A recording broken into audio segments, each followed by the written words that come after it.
right, hello, welcome back to Unqualified Analysis, the Tuesday edition of Unqualified Analysis. I have got the ridiculous tie-dye Viking shirt on today because it's Victory Monday. You gotta celebrate on Victory Monday, folks. Hey, none of my teams lost this weekend. You know what? And everything went great outside of that, too. No bets that didn't win whatsoever. I'll tell you what, if you're fading me, and you parlayed all those picks together, boy, do you have more money than me right now, because we had a rough weekend. 0-7, not good. Not good. Haven't even tallied them up and added them to the win-loss record, because I do keep a win-loss record, just to keep myself in check and give y'all a check-in at the end of the year when we're all done with this thing. That didn't help. 0-7 did not help, but we're gonna bounce back. I do not have any picks for you today. Maybe I add some at the end when I look at next week's slate. But I'll tell you what, it was not a good weekend. Not a good weekend at all for your boy, and we're just gonna hope for next weekend. I need a tactical pause in the operation because we have our lines have been pushed back to farther back than they were before the offensive began. So the all-out offensive on the board is on live sport right now. I'm just gonna be real with y'all. It bad weekend, but you know what? We're gonna bounce back. We're gonna shore up the defensive lines and then see what we can do here next week. That being said, I did forget to pull up the odds for this coming week.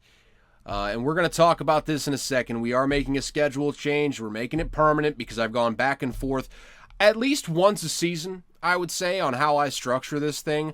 I've started with NFL going first, then, switched it over to college, and then college first back to NFL, and then I've done it again. So this is the last time I'm going to switch this around, and I've made a personal note to myself that whenever I inevitably think about restructuring this next year, I'm not going to do it. I'm not going to do it. This is the final decision. This is the final structuring. This is how it will be from now on until this podcast inevitably ends one day because I no longer have any time to do it. Until this thing ends, we are going NFL on Tuesdays, Monday Night Football and college football on Thursdays, okay? That's the final structuring, okay? And I've made this decision, and it sounds like I'm yelling. I'm not really yelling. I'm more just yelling at myself. This isn't a you issue. This is a me issue right now, my indecisive ass. So I'm putting my foot down. I'm structuring it like this from now on because, honestly, I took a, moment of self-reflection. Self-scout, all that sort of stuff. I have so much more knowledge on the NFL than they do on the college game. I got a good knowledge base on the college game, but the NFL is the bread and butter. That's the one where I keep pretty close attention to the free agency signings, keep pretty close attention to the draft. College, I don't have the time or the willingness to get into all the ins and outs of recruiting, really dive deep and give y'all really solid enough, not even solid enough, because I do think, the college football episodes, they're sticking around. There's no change in the structure that way. But why not, obviously coming off a Sunday and obviously having a better knowledge base, why not hit the NFL first? Follow it up with Monday Night Football on Thursday. And yeah, that's just the way we're going to do it. I think it's probably better this way. And I'm sure many of y'all will agree in the long run, even if for whatever reason you don't agree now, or if you're just annoyed that I've switched it around once again. I apologize, and I promise you right here today, this is the last time. We're riding this structure all the way to the end of the line here. That being said, I have already talked for entirely too long, so we just switch that over, and we are good to go. So, what week is this? Week 9 of the NFL coming right at you. We had some good games. Don't get me wrong. We had ourselves some good games. Not a whole lot of bangers. There were a couple bangers. Don't get me wrong. Not a whole lot of notable bangers. Not really a whole lot of big time elite matchups that lived up to the hype this week. It was kind of a week, but we learned some things. So let's go through this whole thing. that whole preamble was kind of just to say we're going to work this thing chronologically. I don't think any of these games rose to the level where they are worthy of hitting at the top, as a standalone. So we're just going chronological here. So moving back to last Thursday night, we had the New York Jets host the Houston Texans, and should have known this whole thing was going to go sour when we started off the weekend with a loss, because the Texans, they did not win. They did not cover. The Jets got the win 21-13. They improved to 3-6. The Texans are now 6-3 after this loss. And I think it's hard to deny at this point, there's some real problems with the way that this Texans team is structured, specifically offensively. Offensive line is horrendous right now. They're playing really bad football. Quinnen Williams, Hassan Reddick, the whole crew up there for the New York Jets just basically ate this whole game, just ate their lunch. And when you got Aaron Rodgers on the other side, throwing for 3 touchdowns, 211 yards, so still not big yardage numbers. I'm not sure we're ever going to see those big-time games from Aaron Rodgers again, quite frankly. But you're going to get some of these efficient performances. When Aaron Rodgers is playing like that, and you can't block a soul on the offensive line on the other side of things, I mean, hey, credit to Tank Dell, 126 yards. Credit to Joe Mixon, 106 yards and a touchdown, workmanlike. But that 24 carries for 106 yards should tell you everything you need to know about how this offensive line is playing. Because with an average offensive line, Joe Mixon might be right up there with the Derrick Henrys and Saquon Barkleys, injuries notwithstanding. But that's how good Joe Mixon is playing. But behind this offensive line, 4 yards a pop in this one. And I just feel like this is kind of what has happened when the Texans have faced good defenses. You saw it against the Packers, you saw it against the Vikings, now you saw it again against the Jets. When you face off against good defensive lines that can create pressure, the Texans have just not risen to the challenge, and that obviously worries me. I'm much more worried this week than I was last week when talking about the Texans, because this is a trend now. We're starting to see in these big-time matchups against really good defensive lines, the Texans offense just has not run well enough, and Bobby Slowick's not doing him any favors, quite frankly. It's still a lot of runs on first down, a lot of maddening play calls, just a clunky-looking offense overall, and I get it, you lost Stephon Diggs, but you still got good weapons outside of Stephon Diggs, and obviously you need some of those depth guys like the Xavier Hutchinsons of the world to step up, but I mean, you still got Tank Dell. Dalton Schultz is still a solid tight end. I mean, I'm trying to think, who's the other wide receiver? I mean, I guess it is Xavier Hutchinson, unless I'm forgetting one in there. I'm sure I am, and I apologize to that man.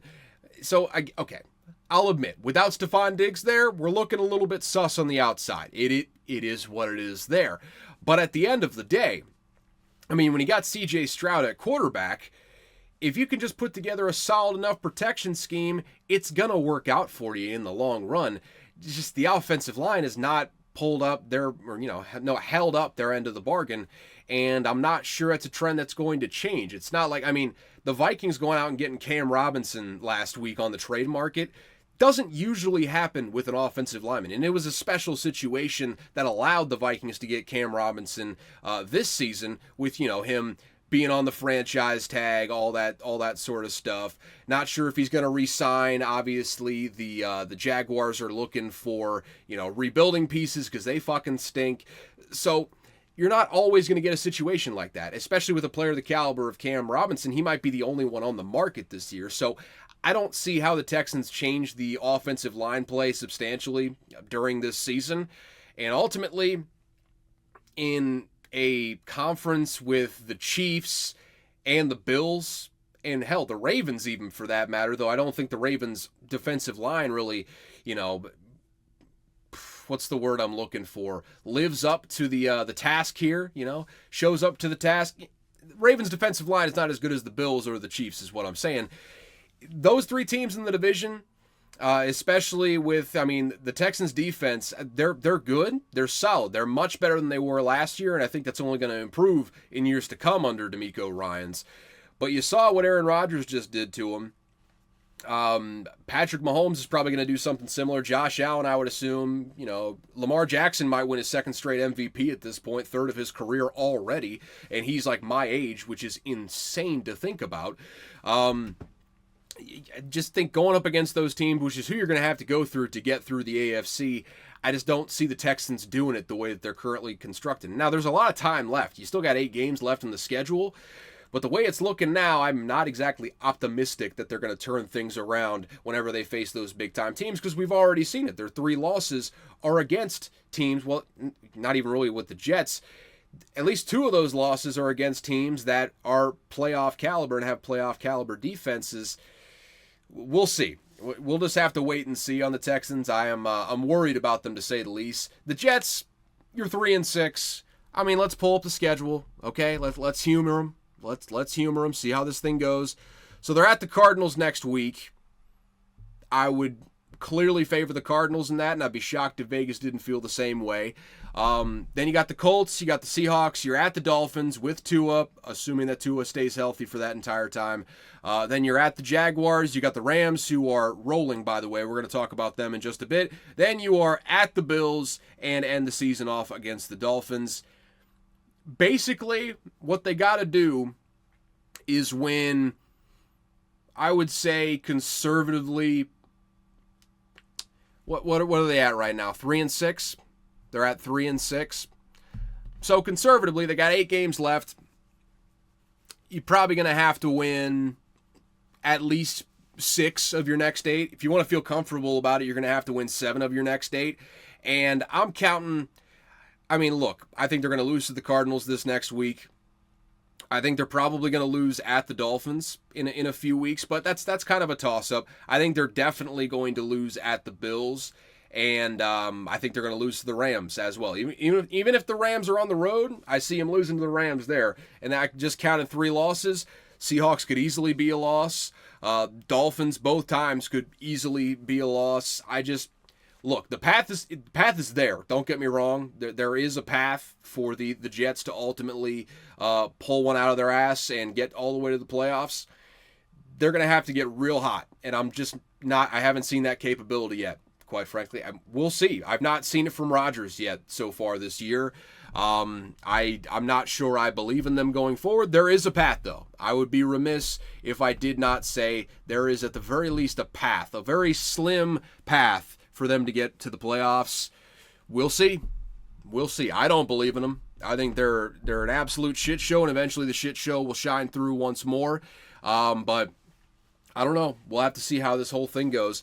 So the Falcons killed the Cowboys' hopes and dreams, and you know what? We'll start off with the winners this time, because the Falcons are clearly the cream of the crop in the NFC South, not the AFC South.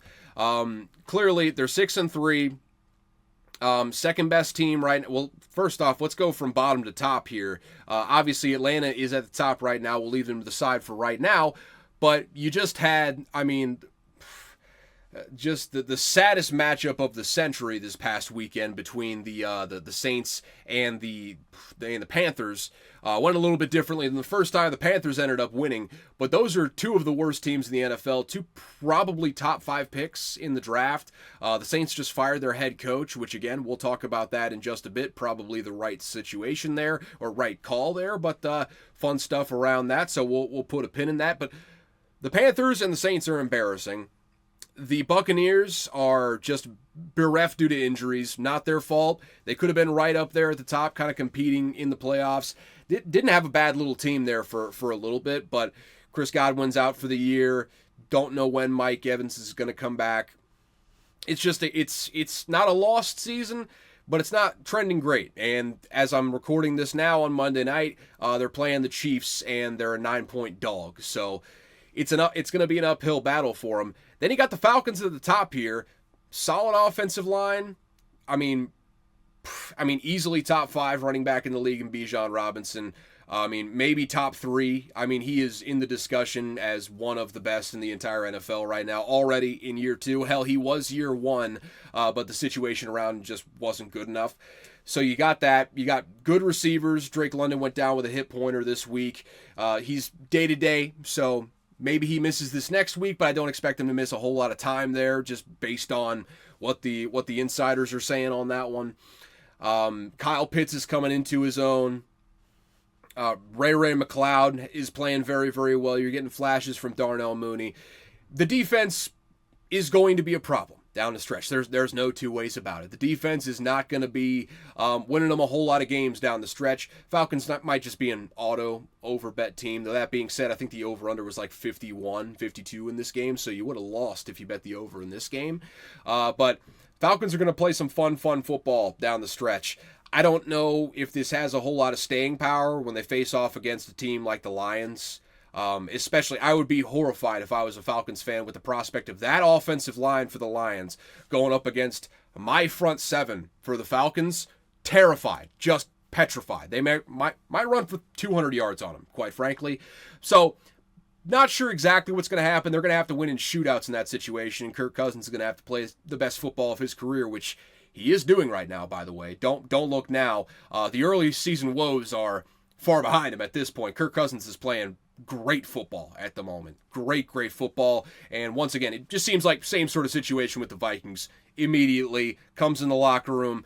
Everybody loves his corny ass, and they're winning games. So good for him. Good for them. Kirk Cousins, maybe he can get you to a Super Bowl. We'd have to see a level of play that we've not ever seen from him before, though, in order to get there. So let's temper expectations. But Falcons, well on their way to a playoff spot. Unless things fall apart down the stretch, which they are the Falcons. That is always a possibility. But barring that possibility, the Falcons look, they look ready for the playoffs. Maybe just on that one little tier below the top level teams, like, basically the NFC North teams. I'd actually kind of throw LA in there, the Rams. They're sneaky good right now. They're getting healthy again. Cooper Kupp and Nakua are both back in there. We'll see if the offensive line can get a little bit healthier as it goes along, but defense is playing better. They're on a roll right now. They're absolutely on a roll. So I put the Rams kind of up in that category as well, but right there, right beneath the top tier teams in the NFC, I would put the Falcons right there. They're a really, really good team. Cowboys, they're dead. Put them in the ground, put the dirt on top of them. You place the headstone beforehand, but you place the headstone there, put such and such date to such and such date, the Cowboys' hopes and dreams. That's where they're going. So CeeDee Lamb, he goes down with a shoulder injury. He stayed in the game, just seems sore. It's like an AC joint sort of thing. Doesn't seem major. Probably going to play next week, quite frankly. The big one is that Dak Prescott went down with a pretty major hamstring, it seems like. He might be headed for IR. He's going to be... It was described as more significant than they expected whenever they did the scans. So he's probably going to be out for a little bit. Cooper Rush is serviceable if you got a good defense. Cowboys don't have a good defense this year. Lawrence... Parsons, who knows when they're going to come back. At this point, Parsons has been out for a little bit, and his wasn't like a long-term injury, so he'll probably be back soon. But they're just so bad as a team. They're just a collection of parts at this point, and the parts just aren't good enough. And honestly, this does not fall on Mike McCarthy. I wouldn't. Mike McCarthy's not exactly a world beater as a head coach. He's good. He is solid. He'll get you to the playoffs. What happens when you get there? Who's to say? But he'll get you to the playoffs in most years. The Cowboys being this bad is not Mike McCarthy's fault. One, it's an injury thing. Two, it's just the way that Jerry Jones put this team together, man. I get it. It's a credit to his drafting.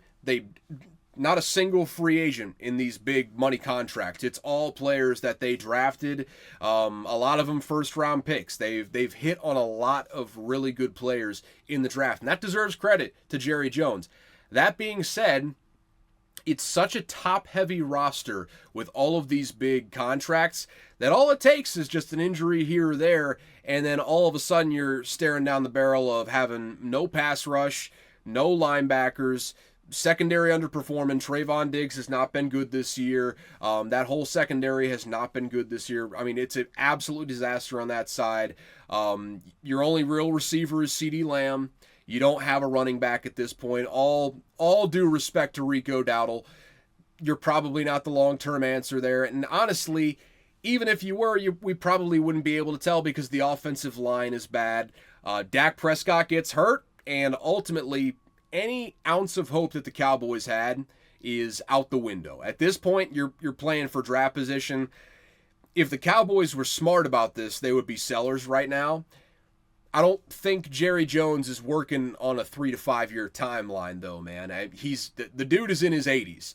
He's not thinking about anything past the next week right now, I would say, because who knows how long he's going to be around. It could be one day, it could be 15 years. We just don't know. Jerry Jones doesn't know. So he's not very interested in a reset, but you're teetering dangerously close to Saints territory where they haven't quite tipped over the ledge and gone fully into the cap acrobatics like Mickey Loomis did. Didn't get fully into the dark arts. Didn't start writing those sorts of checks yet.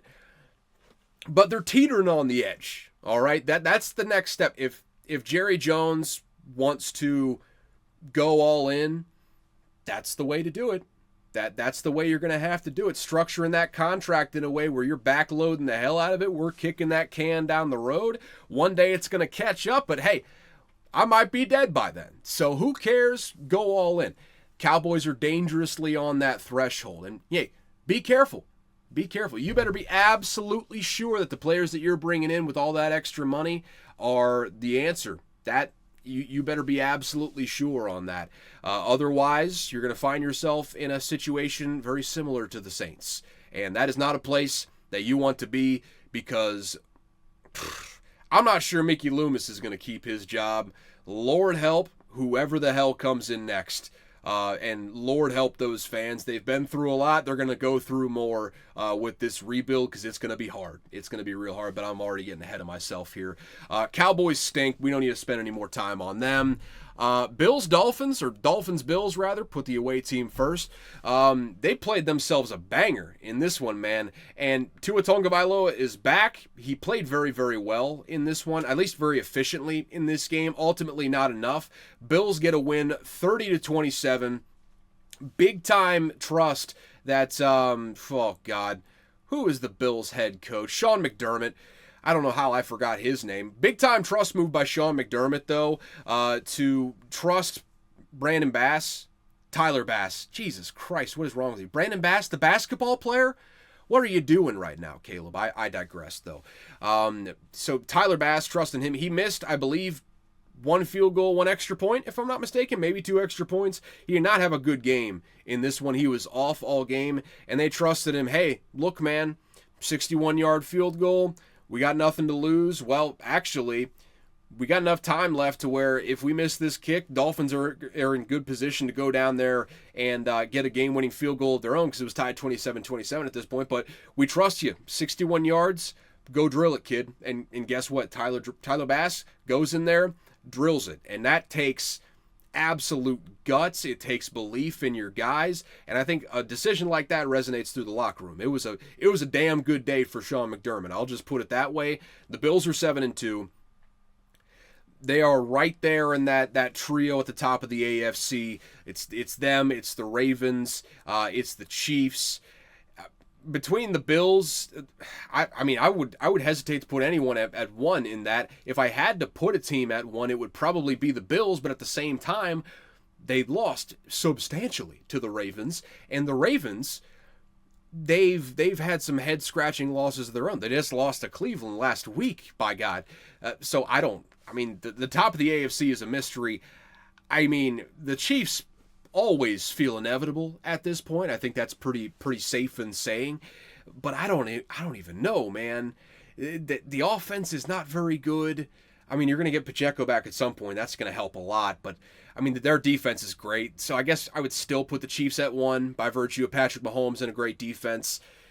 But the Bills and the Ravens are right there with them. The Bills are a really, really good football team. I think they might have the best team that they've had under this Josh Allen, Sean McDermott regime. And hey, it's all fun and games to do this in the regular season. They've done this the last couple of years. They've dominated in the regular season. It's a whole other thing to do it when the lights get the brightest, and that being the playoffs, especially against the Chiefs. they're going to have to conquer that demon. And honestly, I'm not sure you're going to change a whole lot of opinions on the Bills until they do conquer that demon. It's not fair necessarily, and the Bills are a really, really good team. They're one of the best teams in the entire NFL right now.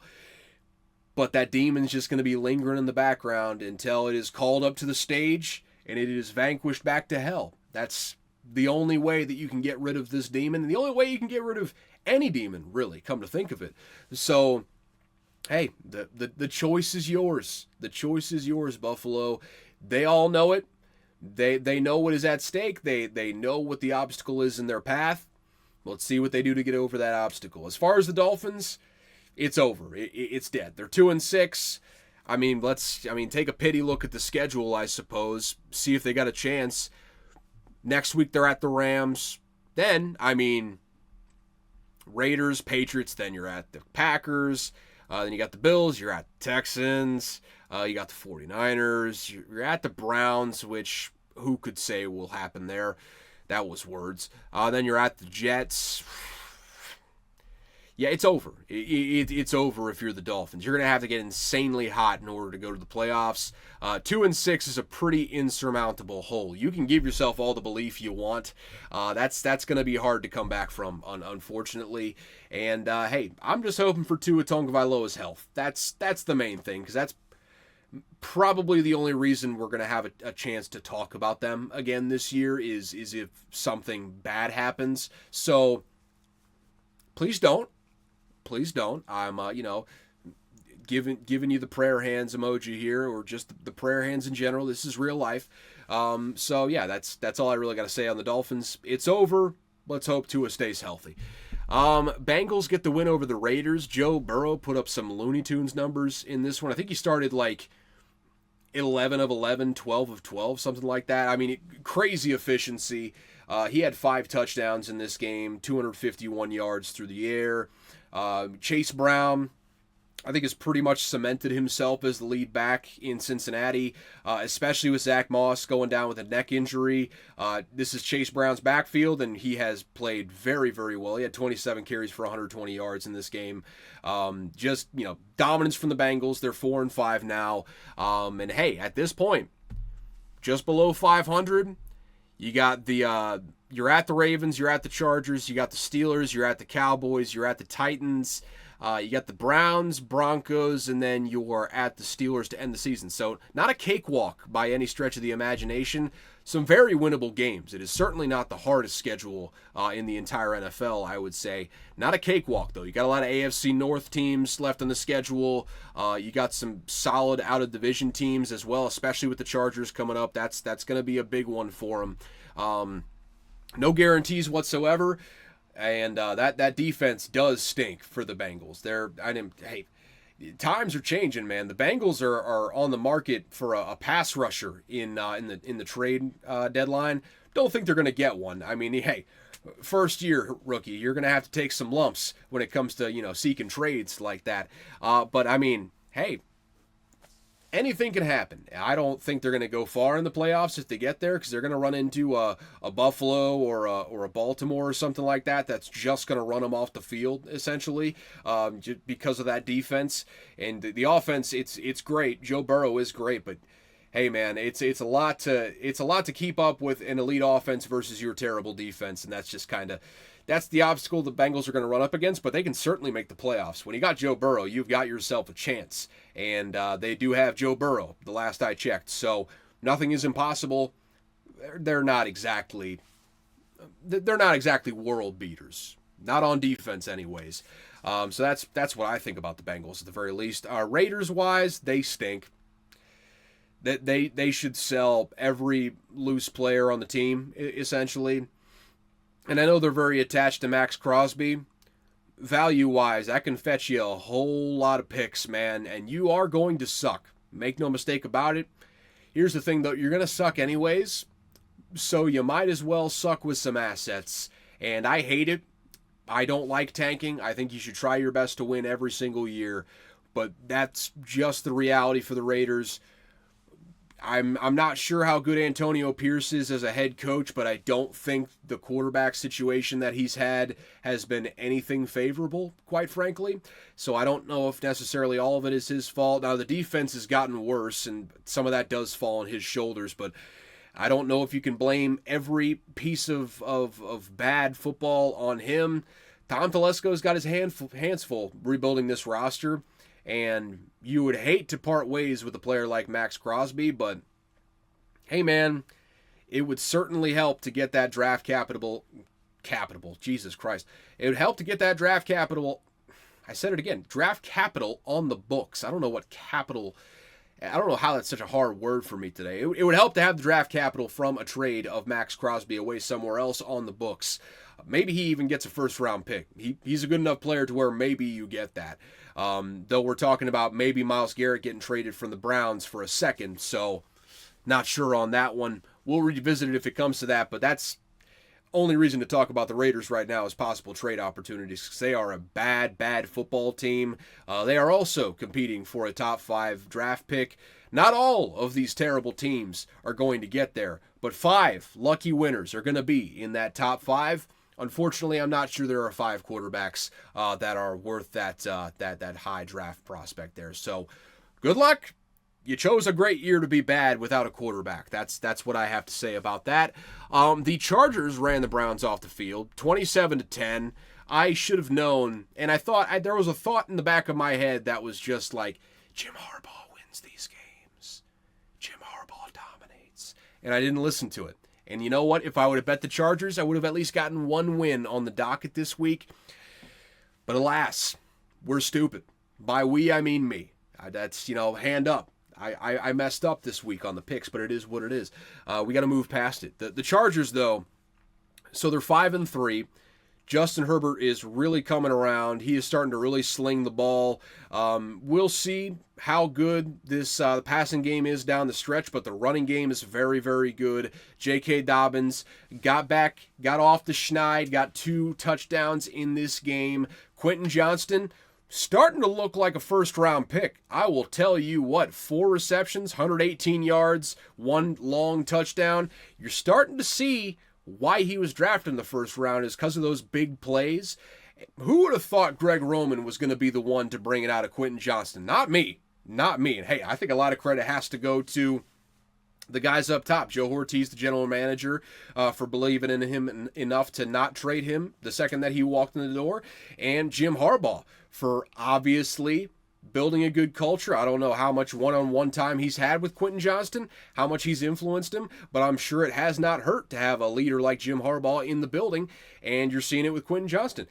All the players that we thought were just cooked under Brandon Staley are starting to play very, very well under the Chargers, and we didn't think Justin Herbert was cooked by any stretch of the imagination. Let's not get crazy with this. But to see what Justin Herbert is doing right now, he's playing some of the best football of his career. Now, only 27 passing attempts in this game. Over 10 yards per attempt, though. 282 yards. Is really slinging the rock around the yard right now. He is really playing good football. And don't look now, Chargers 5-3. I mean, let's take a look at their schedule. We're officially in schedule watching season. Jesus, easy for me to say. But, I mean, listen to the schedule right now, because it's very doable. I mean, we got the Titans this upcoming week. That should be a win. Bengals, I think that's probably a win, especially since you have them at home. Not that they have much of a home field advantage, but less travel that week. I think that's a win, especially going against that Bengals defense. Ravens, that's a toss-up game. We got ourselves another Harbowl. And, of course, it's a Monday Night Football game. Well, actually, no. It's on ESPN. It's on Christmas, though, which is just NFL schedule makers. You outdid yourself on that one. So that's kind of a toss-up game. You're at the Falcons. That's kind of a toss-up game. Chiefs probably win that one, especially since you're on the road at the Chiefs. So then you got the Buccaneers, Broncos, Patriots, Raiders. I think you see 4 back-to-back wins to end off the season there with those 4 that I just read off, and that's in addition to the next 2. So if you take out the toss-up games, they're 5-3 right now. I think you can add 6 to that.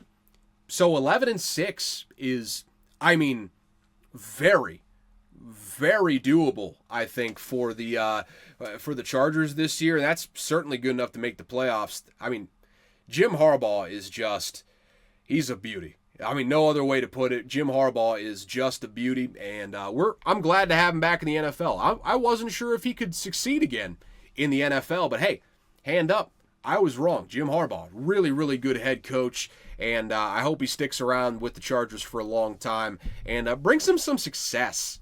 I feel like the Chargers are just one of those snake-bitten franchises that, you know what? They're just never destined to win anything. A lot like the Bears, just one of those snake-bitten franchises. Jim Harbaugh brought a winning culture to Stanford. And if Jim Harbaugh can bring a winning culture to Stanford, he can do it anywhere, quite frankly. He brought a national championship to Michigan when Michigan looked downright dead in the water, quite frankly. Who's to say that he's not going to do it with the Chargers? He's doing it in year one. He's got an elite quarterback in Justin Herbert. Jury's out on Greg Roman, but he's got a really, really good defensive coordinator in Jesse Minter, and we'll see how long they keep him. I think he's probably going to be in line for a head coaching job at some point here in the near future, I would imagine, if he keeps coordinating this defense like this. The ceiling is high for this Chargers team in the next 3 years, and this is year one. They were not expected to be good in year one, and this roster has holes. Do not get me wrong. The defense, while very good under Jesse Minter, does have weaknesses in the front seven. The offense does have weaknesses on the outside. They don't really have a receiver outside of Ladd McConkey. Joshua Palmer is admirable. He should not be your number 2 receiver right now, though. He's a solid number 3. Number 2, probably not a good sign for your receiving core. So there's holes on this team. The interior of the offensive line, a little bit up and down at the end of the day. But even in the face of that, they're 5-3, and I think they have a really good shot at going 11-6. I love the makeup of this Chargers team right now. I love it. And I think they got an opportunity to get hot going into the playoffs as well. I love the way that this Chargers team is trending right now, and don't be shocked if they make a run. I mean, even with all the holes on this roster, with a coach like Jim Harbaugh, with a quarterback like Justin Herbert, and the opportunity to win. I mean, legitimately, with the schedule they have, they should win their last 4 games. We'll see what the Buccaneers are looking like at that point. But at the very least, their last 3, very winnable, and they should win them. There's something to be said, and I don't think any statistics are going to show it to you, but there's something to be said about just winning consistently to end the season, just winning back-to-back games. It's how the Giants got hot and won 2 Super Bowls with Eli Manning at quarterback. I wouldn't be shocked at all if the Chargers go on a surprise run to the AFC Championship, just kind of on the strength of the personnel that I mentioned in both the coaching staff and on the player side, and with just the momentum on their side, the confidence going into the postseason if you win 3 or 4 straight games going into January. Hey, sneaky team right now. They are a solid football team, and they're only getting better under this year one of the new regime. The Browns stink. They should be sellers. I think they will be sellers here at the trade deadline. Stay tuned. I don't know who goes. I tend to believe that Myles Garrett will stay in town. I don't know if there's a guarantee about really a whole lot of other players on that team. So stay tuned to the Browns. They might be selling here at the deadline.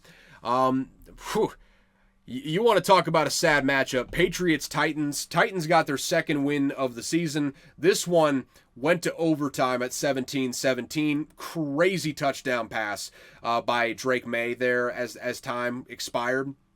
Hit Ramondre Stevenson in the end zone after running about a million zigzags in the backfield, buying all sorts of time. Crazy way to force it to overtime. Could not quite get them over the hump. In overtime, though, Titans get their second win. Mason Rudolph went wild on him, brother. 240 yards, 2 touchdowns. So I guess that qualifies as wild on him. I don't think he threw an interception, so that's a plus. Better than what Will Levis has probably given you, so there's that. Tony Pollard got 128 yards. Good for him, I suppose. Who cares? Just who cares? The only reason this game matters is for draft positioning, because I guess now the Titans have the head-to-head tiebreaker, so they would be a lower draft pick, I suppose. Just a sad matchup, though. We don't need to spend a whole lot of time on that. Just avert your eyes, kids. Commanders kind of played a little bit of a close one. The Giants brought this one back closer than it should have been at the end here, but still get a win. They get a win 27-22. They are still in the lead in the NFC East. Jaden Daniels still continues his absolute tear. 13 total touchdowns, 2 interceptions, no lost fumbles. He is running away with the Rookie of the Year right now.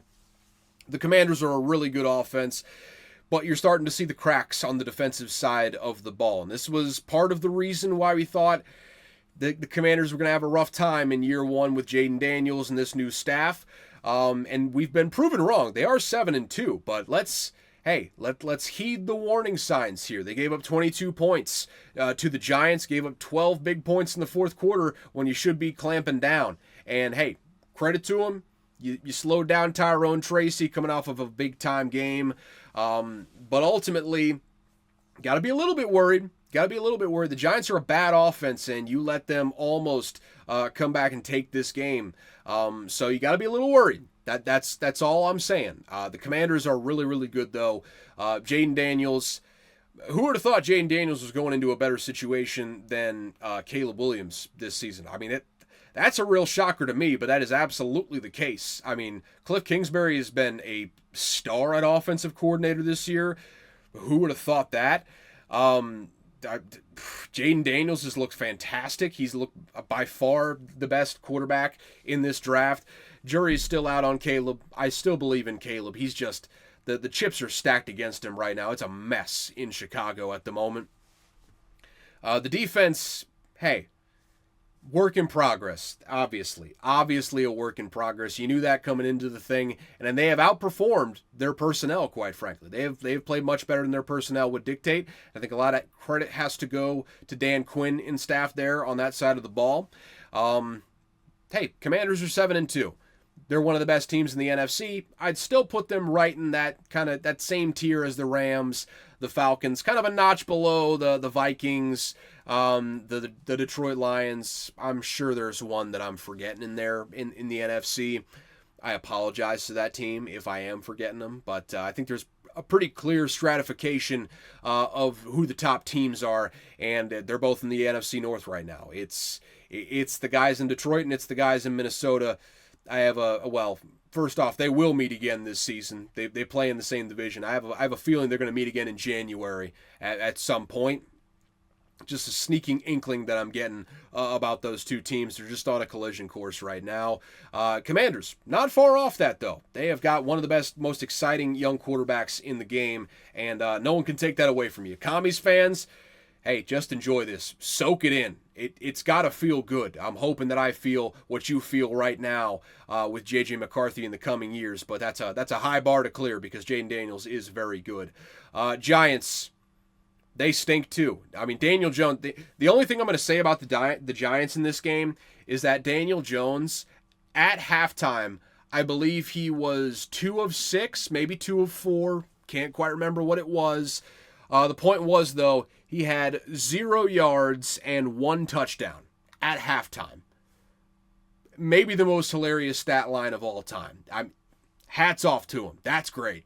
That's awesome. I quote tweeted that on Twitter whenever I saw it and just said, this is awesome, because that is awesome. Not if you're a Giants fan. Once again, Brian Daboll had to reiterate that Daniel Jones is the starting quarterback. Not a good sign when that's a weekly occurrence that you have to reiterate that Daniel Jones is the starting quarterback, but that's pretty emblematic of where the Giants are right now, and we'll leave it at that. Oh boy, we had another sad matchup of top 5 draft picks coming up here. The Commanders, no. Saints went on the road to the Panthers, and the Saints, I mean, it was something like they outgained the Panthers by 150 yards. They won the turnover battle, and I think teams that had done that, and they being the Saints in this situation, sorry if I wasn't clear on that, I think the last 270 some teams that had done that won. the Saints were the first team to lose in that situation. Just real bad on both sides. Derek Carr came back. Doesn't matter. He still stinks. Michael Thomas went on a hell of a tweet spree talking about how bad Derek Carr is. I just don't think Michael Thomas, I guess he just doesn't think he's ever going to get signed again. So that's why he's going on these. And he's probably right. The injury history is pretty prohibitive. He'd have to sign at a veteran minimum deal as a flyer pickup for some team. So I guess, hey, if you're not willing to go in and do that, and you're just willing to say goodbye to the career, hey, just go ahead and trash your former teammates, I suppose. But that's exactly what Michael Thomas did. Specifically at Derek Carr, didn't really, it was kind of veiled, but did say Derek Carr's name, so not really that veiled, just a tweet spree, a wild tweet spree, I would say. So just bad. The Saints fired Dennis Allen today on Monday as I'm recording this. They're going to go into a full reset. I think the Saints are going to be sellers at the deadline. I'd honestly be shocked if they weren't at this point. And I'm not sure what players that they have to give up right now that you're willing to give up at this very moment, or that are marketable even at this very moment. But I think you gotta move someone. Maybe it's a Marshawn Lattimore. Maybe it's Alvin Kamara. I know you just signed him to a big contract, but hey, maybe a team like, trying to think who's a contender that needs a running back right now. I'm trying to think. I mean, I'm drawing a blank. I guess you would trade him. You would try to trade him out of the NFC if you can. But I can't even think of a place where Alvin Kamara would go right now. I mean, maybe to the Chiefs. That would maybe make sense, but Isaiah Pacheco's coming back at some point, but I don't know. I don't know if it would make a whole lot of sense for the Chiefs. So the Saints are in a tough spot. That is all to say. They should be sellers, but I don't know who's very marketable on that team right now. Good luck. And for the Panthers, good luck to you too. You got to win. Congratulations to you. I don't know if you can celebrate just yet. It's all bad in this matchup. It's all bad. So we're just gonna move past it from there. The Ravens ran the Broncos out of the stadium, 41-10. Lamar Jackson had 3 touchdowns.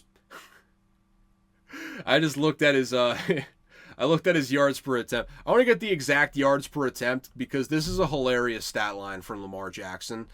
Give me just one moment. So he had his 4th career perfect passer rating. I believe he's tied for most all time. And again, he is 28 years old. Insane. Should not be able to do this. He had a hilarious stat line though, folks. Didn't even really run the ball at all. 3 carries for 4 yards. Doesn't matter when you pass 16 of 19 for 280 yards. That is 14.7 yards per attempt. That is slinging the pill, folks. That is just Looney Tunes numbers right there. And every once in a while, Lamar Jackson just has one of these games. It's just hilarious watching him in the Todd Monken offense right now. I digress. 3 touchdowns, no interceptions, perfect passer rating, like I said. Didn't really get a whole lot of production from Deontay Johnson in week 1. I don't think he was even playing in this game, actually. But you do have him, working him into the fold. Derrick Henry goes over 100 with 2 touchdowns. He is already over 1,000 yards in 9 games. Insane stuff. Saquon Barkley is on a similar pace. He's already had his bye week, and he has like 960 yards. Just Looney Tunes numbers being put up by some of these running backs this year, and you just love to see it. You just love to see it with how maligned the running backs have been over the last several seasons. The Ravens are legit. What else is there to say? The Ravens are legit. The Broncos seem like they've been beaten up on bad teams. Bo Nix, another questionable performance. Yeah, Ravens good. Broncos still. Who's to say? Who's to say? Seemed like a solid enough defense, but outside of that, who's to say? Christian Darrisaw just underwent successful surgery, so thanks, Twitter. Really pissed in my Cheerios on that one. Anywho's, speaking of the Eagles, they get a win had to kind of eke one out here, but they do get a win 28-23 over that god-awful Jaguars team. You know what? We'll save the Jason Kelce stuff for college football because it was at a Penn State game where someone called his brother Travis Kelce and tried to follow this logic. So this kid, I assume some 18, 19-year-old Penn State student looking for a viral clip, comes up to Jason Kelce with his phone. So I guess I'm talking about this now that I think of it. Comes up to Jason Kelce with his phone out, says, "How does it feel that your brother is a insert F slur for gay people for dating Taylor Swift?" He specifically said for dating Taylor Swift. So how does that make literally any sense? He is dating a literal pop star who is very attractive. And apparently that makes him a homosexual. Show me the logic. I don't understand. You know what? I'd like to talk the kid through it. I don't think he really understands, but I'd like to talk the kid through it and try to, kind of see inside that twisted brain of his. Probably actually wouldn't want that. But hey, I'm just trying to follow the logic. Doesn't make a whole lot of sense. Moral of the story is Jason Kelce, upon hearing this absolute disrespect from this kid, who has obviously never been in a physical altercation in real life, otherwise he would never do this to Jason Kelce. Jason Kelce mercifully did not assault the kid. Instead, grabs his phone and I believe throws it through the ground, through the crust of the earth, through the core, and out to China, I believe, is where it ultimately ended up. Gone into the ether, that phone, just into oblivion. Spiked that son of a bitch right on the ground. And then there's a subsequent clip where the kid is like, "Give me my phone back." And then Jason Kelce gives him the phone back and said, "Who is the F slur now?" And you know what? Would appreciate different language, but at the same time, in this one very specific instance, I believe he does get the pass, and I don't say that as a straight man. I'm just observing the reaction of, I would say, literally the entire queer community on Twitter, of all shapes and stripes, pretty much to a man, woman, they, them, all of them basically said, yeah, I think we're okay with this. I think I saw someone say he actually used it properly, which is just, it's terrible. But also, again, this is the queer community saying this. Jason Kelce, that kid is such an asshole that Jason Kelce got the pass from the queer community to use the F slur that one very specific instance because that kid was such an asshole. That's a special kind of asshole, but that's besides the point. That was Penn State stuff. Jason Kelce did issue an apology on ESPN. I think the general public agrees. Didn't need to apologize for that. I get it. You work for a corporate employer. You're gonna have to put out some sort of apology like that to kind of keep yourself in the good graces. We get it. We all know you didn't need to do that. It's okay. It's okay. We understand this one time. Just this one time. Now, probably don't make a habit of it, but this one very specific instance, I think the entire world is on Jason Kelce's side. It's going to take a lot for us to turn against Jason Kelce. Probably a couple hundred more commercials and we might be there, but we're not quite there yet. As far as the Eagles, though, wow, that was a delineation. The Eagles get the win 28-23.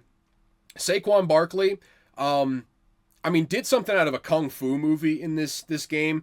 Probably the most hilarious, and it's a move I've literally never seen on a football field before. First and foremost, nasty spin move preceding what's about to happen. Not going to get any of the pub because of what happens after the spin move, but the spin move does deserve credit. Filthy, disgusting, gets out of a tackle that way. All of a sudden, Saquon Barkley is backwards, and just pure instinct. The dude didn't think about this whatsoever. He's just like, okay, I guess I'm jumping over this next tackler. Backwards, jumps up, shows the vertical, jumps over a tackler, hurdles a man backwards.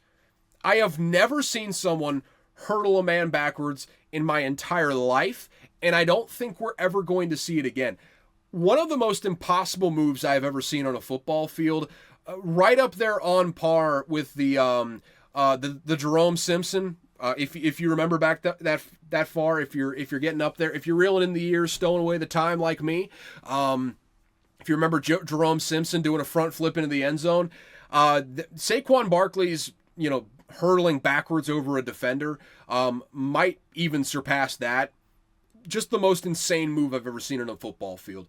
That's like that's some shit you see that's staged in a circus where there's no chance of failure whatsoever because it's all staged.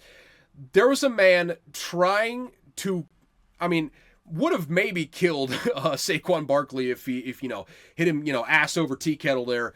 He lands on his head. Thankfully that did not happen in this situation. But a man was trying to tackle him. A man is being paid millions of dollars to try and tackle Saquon Barkley, and Saquon Barkley jumps backwards over him. I don't know if we're ever going to see that again. That's, again, I'm at a loss for words. It does not, I'm at a loss for words. People need to be talking about how insane that move was, because I don't know. That's one of the most insane moves I've ever seen in a football field, and it might be the most insane move I see in my entire life, quite frankly. And that's not a hyperbole. That's freak shit. That's some absolute freak shit right there from Saquon Barkley. He needs to be tested because that dude ain't human. That not a human being. He's got like the Nephilim in him or something like that, like some sort of Nephilim DNA, Cro-Magnon DNA, something to where he is just athletically superior. I don't know. I don't know, man. But that's insane. That's insane stuff. Eagles are 6-2. Nick Sirianni survives for one more week.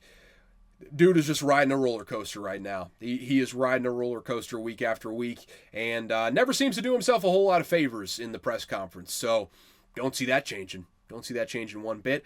The Bears go on the road to the Cardinals, and I'll tell you what this looked like. Well, first off, the Cardinals got the win 29-9.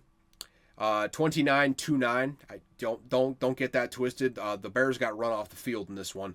Cardinals just dominated. Even with a big game from Rome Odunze, didn't matter. Cardinals just stepped on their throat in this game. What this looked like was one team that showed up prepared and was very well coached, is trending in the right direction, and another team that just looks hapless. And I think you can tell just based on the final score which one is which. The Bears are just disappointing, to say the least, right now. They are 4-4. They're going into the gauntlet, the meat of their schedule right now. At this point, I don't necessarily see them as a playoff team. They're going to have to round into form in a big way. Caleb Williams is going to have to take a huge step up if they're going to have a chance to go to the playoffs at this point, because they basically have their entire NFC North schedule ahead of them, and it's a brutal schedule this year. There is not a single gimme game in the NFC North this year, and every single team in that division is better than the Chicago Bears right now.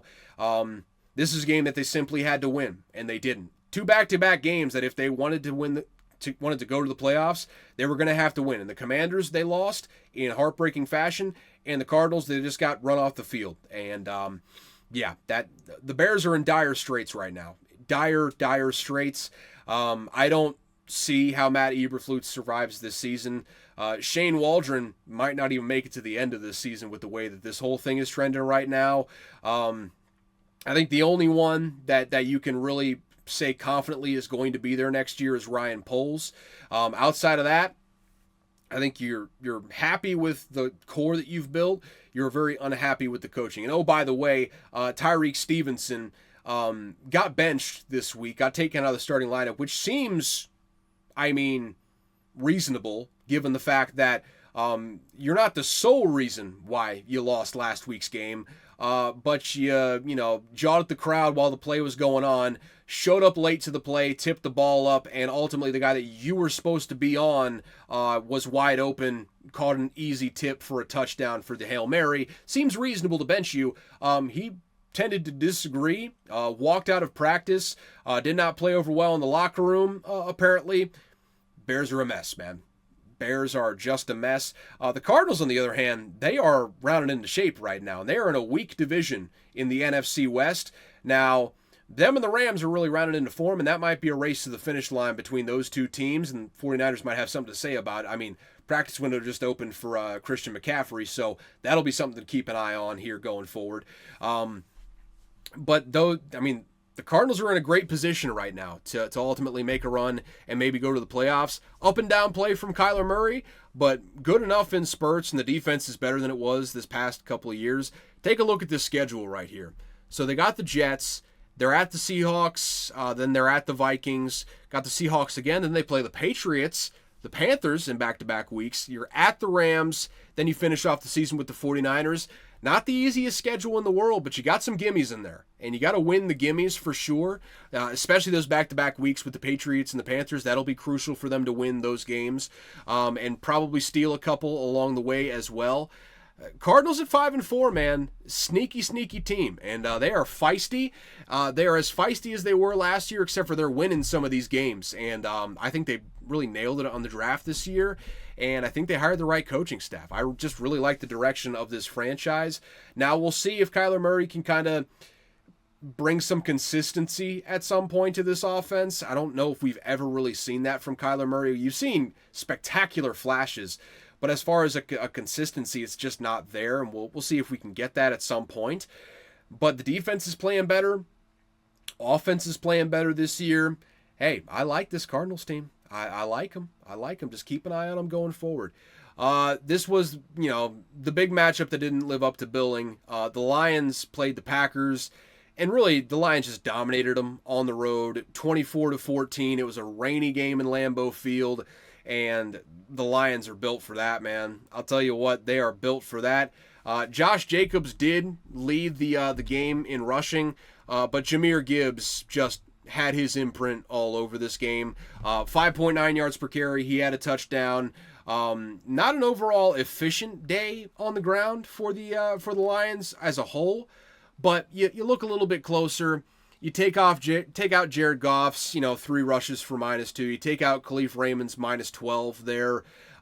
You're rushing at let me see, 28 carries, 138 yards.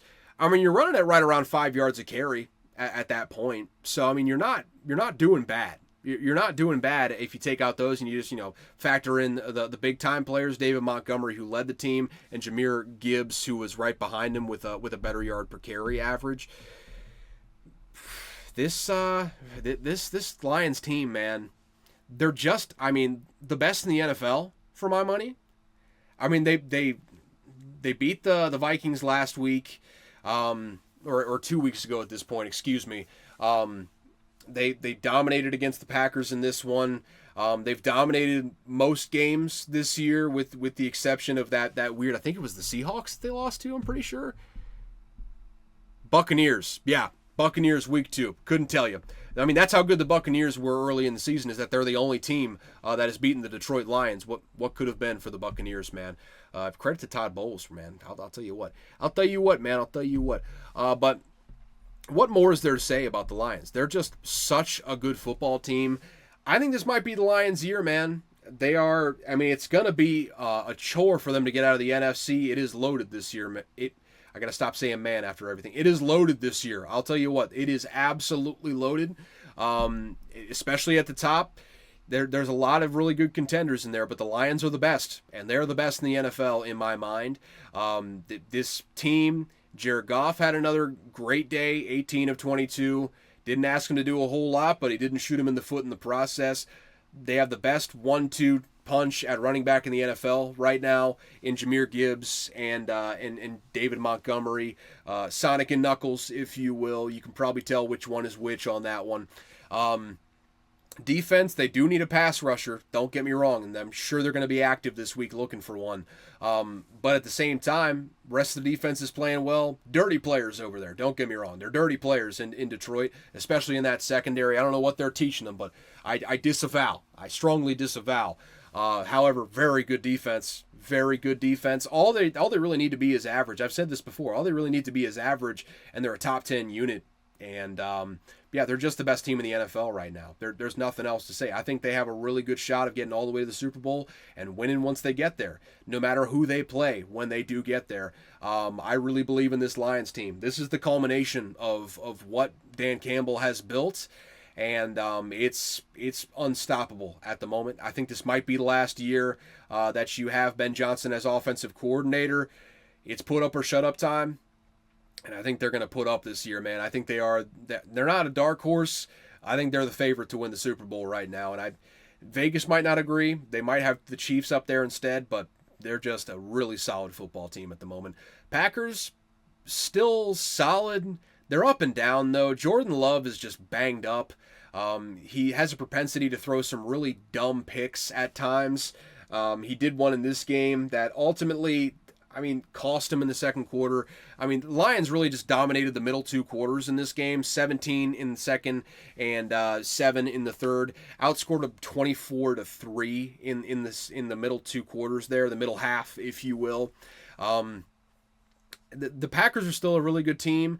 I just think you've seen over the course of the first part of this season that maybe they're not quite on the level of the Vikings or the Packers in the division. They're still a playoff team. I still very much believe they're going to make the playoffs, and they're still very solid. If Jordan Love can kind of round into shape and get healthier down the stretch, all bets are off, man. They could still make a playoff run. They're going to be in the playoffs, I think.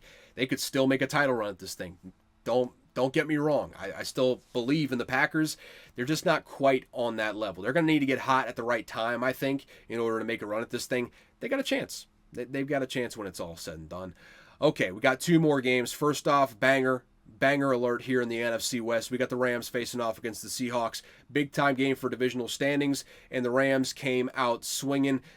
Geno Smith, all the credit in the world to him. 3 touchdowns, 363 yards, had over 10 yards per attempt. Dude was slinging it. Jackson Smith-Njigba, 7 receptions for 180 yards. But unfortunately, one team had Geno Smith, and one team had Matthew Stafford down the stretch. And the team with Matthew Stafford ultimately pulled out a clutch victory. They get a walk-off touchdown. First off, they get a game-tying touchdown in the fourth quarter to send this thing to overtime. Then they get a walk-off touchdown from Demarcus Robinson in OT. 26-20 in this game. Banger. Just a banger. And, hey, the Seahawks are reeling right now, man. They are reeling off some losses right now. They're a flawed football team. Offensive line has not been great. Geno Smith has been just running for his life the entire season, and I don't really see that changing down the stretch, unfortunately. Defense has holes. I think we're kind of, seeing the cracks in the roster show that we kind of expected to be there. This is a work in progress. I trust the staff there. I think they got a really, really good coaching staff. Just a matter of giving John Robinson time to build this thing back up and hopefully get them back on the right track going forward. Just maybe not quite this year. They're still very much alive. They're still 4-5. But maybe this year just isn't the year for them as far as playoffs or certainly not a championship run, but maybe as far as the playoffs are concerned going forward here. Rams, though, they are just fiery red hot right now. They are a really, really good football team. Like I said, they're getting healthy at the right time.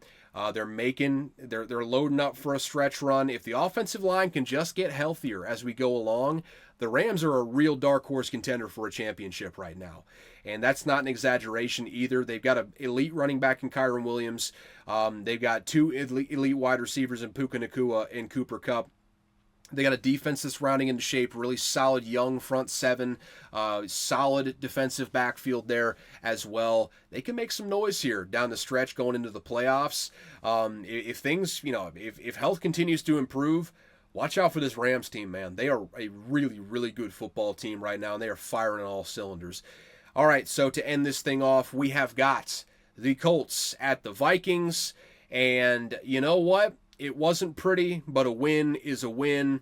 Vikings get the win here. They get off the schneid. They get back in the win column, 21-13. Vikings are 6-2 now. Sam Darnold looked a whole lot like Sam Darnold in this game, not going to lie to you, but 3 touchdowns, 3 interceptions, 290 yards.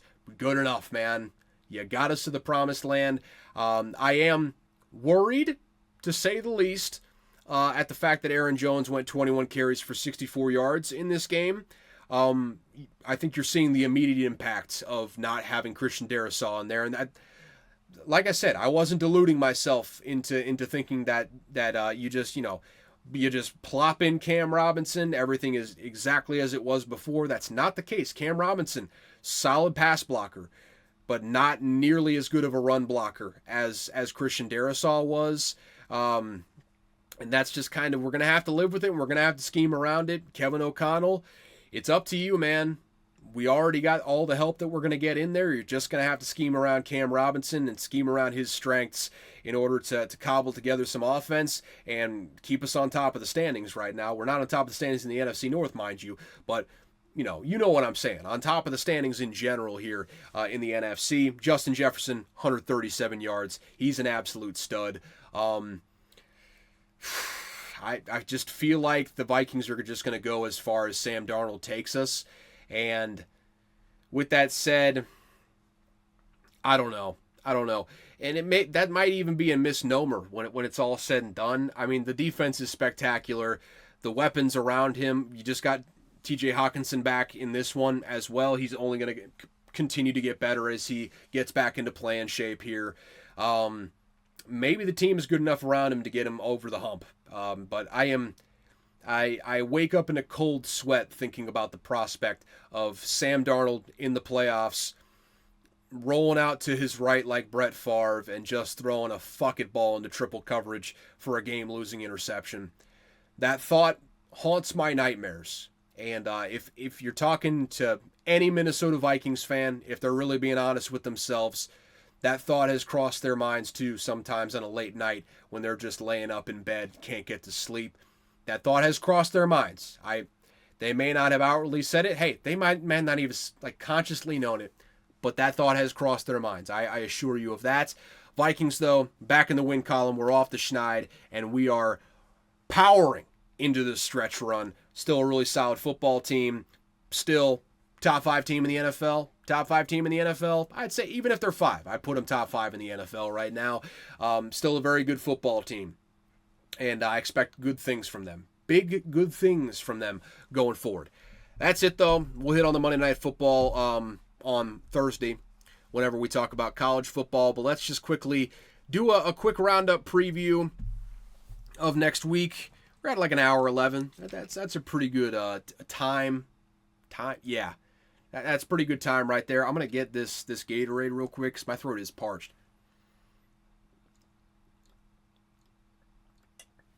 Ooh, buddy. Can't believe I've gone the whole episode without taking a drink, man. Excuse me, aftershocks.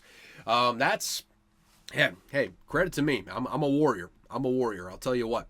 Okay, so let's first off look at the Thursday night game. We got the Bengals at the Ravens. Ravens are favored by 6 in most places. You get a 6.5 over at FanDuel. Over-under is 52.5. Entirely too high. I'm staying away from it.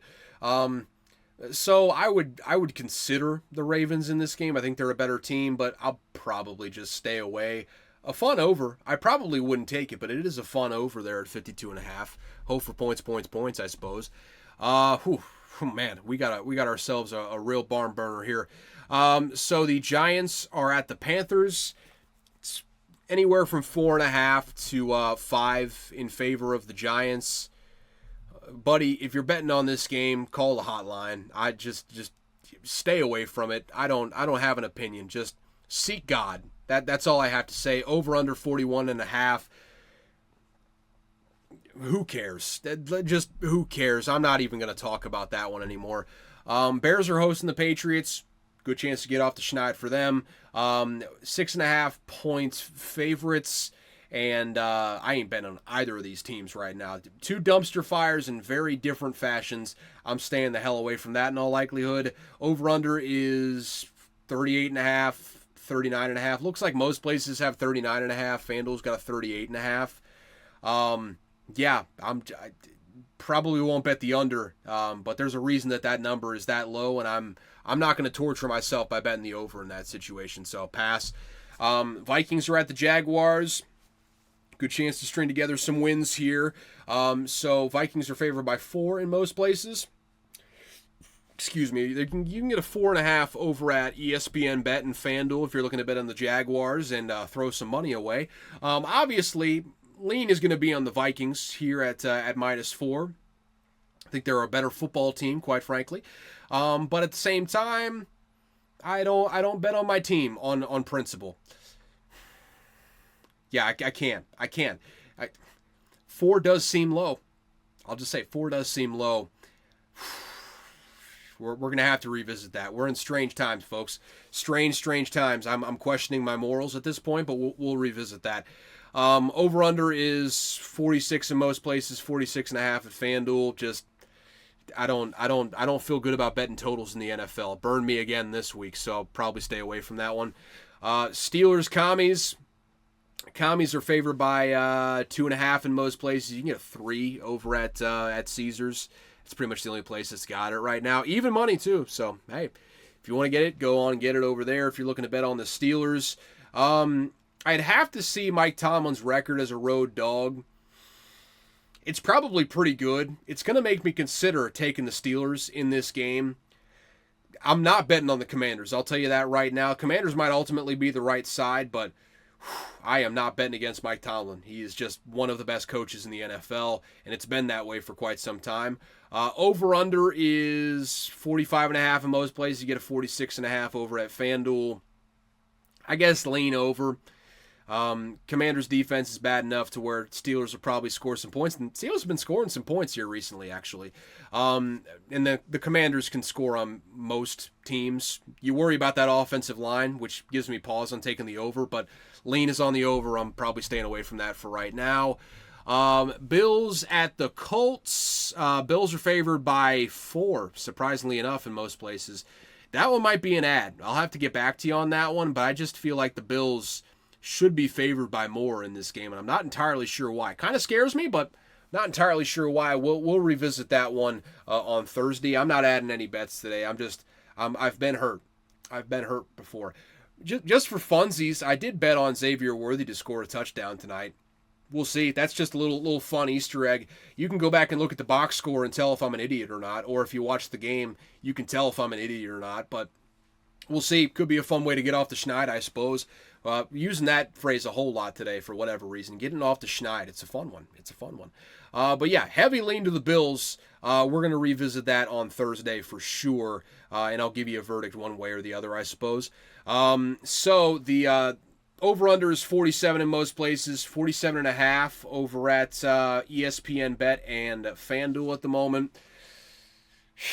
Again, I just don't like betting on totals in the NFL. I've been burned so many times on it, and I just don't have a great read on that right now. Lean to the under, I think. I don't know. That's my lean. I guess I'll lean the under. Not confident in that at all, if you can't tell. Broncos are on the road at the Chiefs. Chiefs are favored by 9 in most places. You get a 9.5 over at Caesars and FanDuel at the moment. Broncos stink, man. I mean, they don't stink. They're 5-4, but they're just not. The offense frustrates me. It just frustrates me so much. And I think they're a good enough coach team to where they're going to beat up on the bad teams. But when they face up against a team like the Chiefs, I'm not going to bet them. This is just such a large line. I don't like betting lines this large in the NFL unless you're playing a really bad football team, a la the Lions against the Titans last week. I just don't like it, so I'm staying away. It's going to be a lean to the Chiefs, though. Let's be honest. Over-under is 42. You can get 41.5 over at FanDuel if you're looking to bet the over. I'd lean the under, quite frankly. I don't think the Broncos are going to score worth a damn. And the Chiefs going up against a good Broncos defense, I don't know how much they're going to be trying to score in the second half because I just think they're going to be ahead pretty substantially. So I very much lean the under at that 42 on that line. Falcons are at the Saints. Falcons only favored by 3. Now, this is an interim coach bump situation. We're going to have to wait and see. I am very tempted to take the Falcons in this, though. And just that sentence coming out of my mouth, being tempted to take the Falcons, makes me not want to take them, quite frankly. So I might stay away. It's tempting, though, at -3 to take the Falcons. The Saints are so bad. They're so bad. And I get that this is a big rah-rah situation with, rallying around the team. Head coach just got fired. The vibes are just not good around the Saints right now. So we'll see if they can turn that around this week. Don't have a whole lot of faith. Remember when the Saints were 2-0? Those were fun times. Fun times. We're always fooled. Me included. There's always at least one team a year that just fools you into thinking they're good after 2 weeks, and then you just forget that there's 15 other games. And lo and behold, the Saints have not won a game since week 2.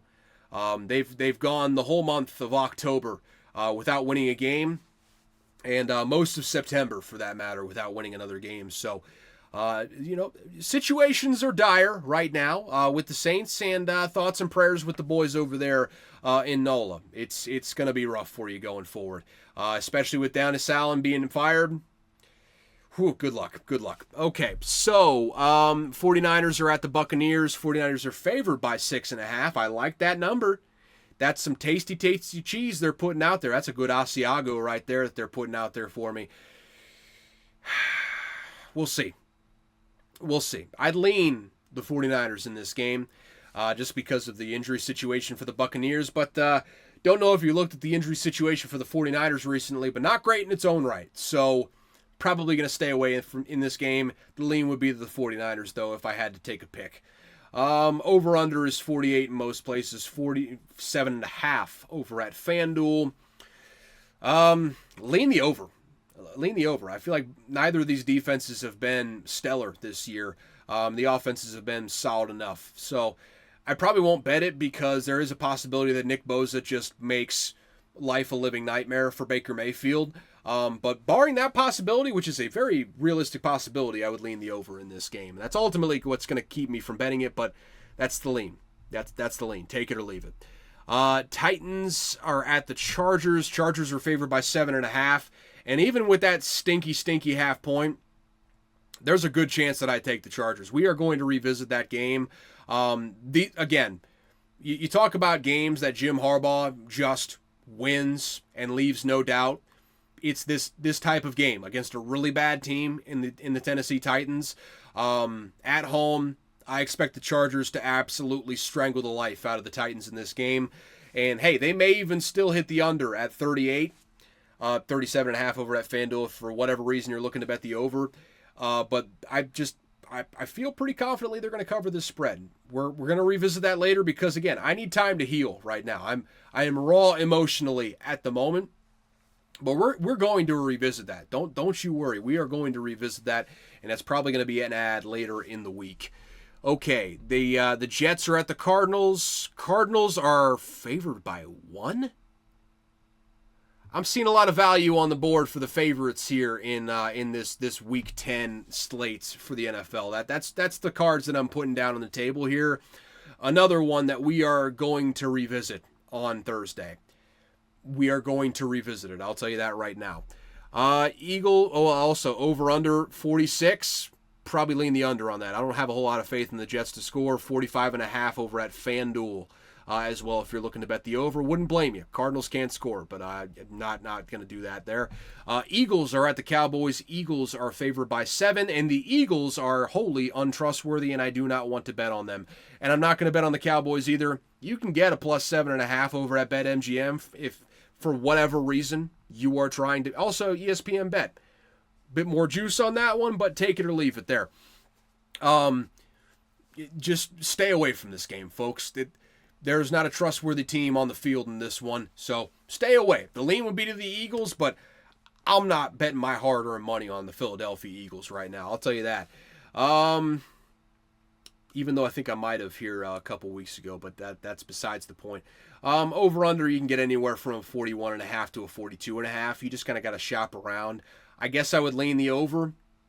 It's not a confident lean, but I would lean the over there, I suppose. What a stinky matchup. What a stinky matchup. Let's just hope it turns out to be a surprise banger. Lions are at the Texans on Sunday night. That's a real banger. That's a real banger right there. And damn it, I said I wasn't going to add one, but you give me the Lions at -3 versus the Texans. Buddy, give me the fucking Lions. Lions -3. I'm adding them. I'll go officially bet them at some point here. It doesn't look like there's a whole lot of movement on that 3. I could be wrong on that. But yeah, hey, you tipped me over the edge. Congratulations. I'm adding the Lions at -3. I think I think they might kill the Texans. I'm adding the Lions at -3. Over-under is 49 at most places, 48.5 over at FanDuel. I would still probably lean the over. I think the Texans can score enough points to hit that over, and I think the Lions can do the same. So I would lean the over, but I'm hammering the -3. Yeah, you couldn't keep me away for long, could you? Every time I think I'm out, you just reel me right back in. Okay, so we're ending off the week with the Dolphins at the Rams. Rams favored by 2.5. This is another one. We might have to revisit it on Thursday. It's a heavy lean to the Rams. I'll tell you that right now. It's a heavy lean to the Rams. I like the Rams in this situation. I don't know. With Tua coming back in there, does the Rams defensive line have the juice to get to Tua? I think they might. Does the Dolphins defense have the horses to keep up with the Rams? I don't really think so. I don't know. Heavy lean to the Rams right now. We may revisit that on Thursday. I gotta put some thought into it. Over-under is 50.5 across the board. That seems like a trap. I don't know. Night game, weird situation. 50.5. I don't know. That's a big number. That's a big number. I'm staying away from that one. I'm on to your game, sports books. I'm not betting that total. No. Might be a fun over, but I'm not betting that total in this game. I have a lean on the under in that one. I'm not betting it, but I got a lean on the under. Okay. With that said, that is all. Thank you so much for tuning in to Unqualified Analysis. We're hour 26? Probably going to be about an hour and a half when we get this thing done. No problem. Easy peasy. No worries there. But this has been Unqualified Analysis. Again, thank you so much for tuning in. Wherever you're listening to this or watching it, if you're on YouTube, thank you so much. If you're on YouTube watching this, you can follow me on the Twitters at CalebVUA. Bottom right-hand corner. Just go ahead, get that in on your Twitters, and follow me. And sometimes I'll tweet. That's my promise to you. But yeah, go ahead, subscribe wherever you're listening to this. Share it with 15 to 20 to 50 to 1,000 friends that you have to just kind of help grow this thing a little bit. Hey, if each of you share this podcast with 1,000 friends, just think about that 100x mentality. We've skipped right past the 10x mentality. We're on the 100x mentality. So yeah, keep this thing growing, I suppose. Outside of that, you can follow me on Twitter at CalebVUA, shoot me a DM there, or shoot me an email at unqualifiedanalysis@gmail.com. Both of those are down in the description. And yeah, as always, thank you for tuning in to Unqualified Analysis. I got no clue what I'm talking about. One thing that I learned this week, probably should have pulled it up beforehand before I started talking, but hey, foresight, not my strong suit. Wind speeds in the dry valleys of Antarctica. Can you tell I listened to a podcast in the dry valleys of Antarctica the other day? Wind speeds can reach up to 200 miles per hour due to katabatic winds. Katabatic winds coming off of the nearby mountain range that I don't know the name of. And if I was a better podcast host, I would have looked it up, but I don't. All you need to know is that winds can reach 200 miles per hour in the dry valleys of Antarctica. And building off the previous point, and I cannot stress this enough, there has not been precipitation in the dry valleys of Antarctica for 2 million years. That's just, I can't get over that fact. That being said, I'm going to go edit this, watch some football. I'll see y'all on Thursday for the college football edition. See ya.